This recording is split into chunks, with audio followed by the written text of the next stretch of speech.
nosotros nos encontramos en el barrio de Gualey, de Atomayor, donde hay 2.500 personas quedadas atrapadas en sus hogares. Hay gente que no ha podido salir de sus hogares por cosas materiales, pero las cuales hay varias personas en varias casas. No se sabe si habrá ahogado.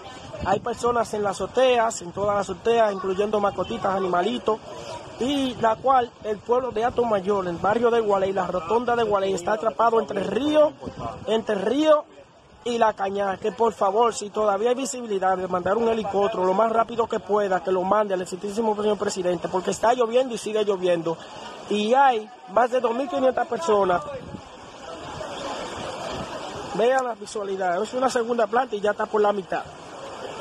Por favor, miren. Eso es lo que hay, por favor. Allá hay vehículos atrapados también.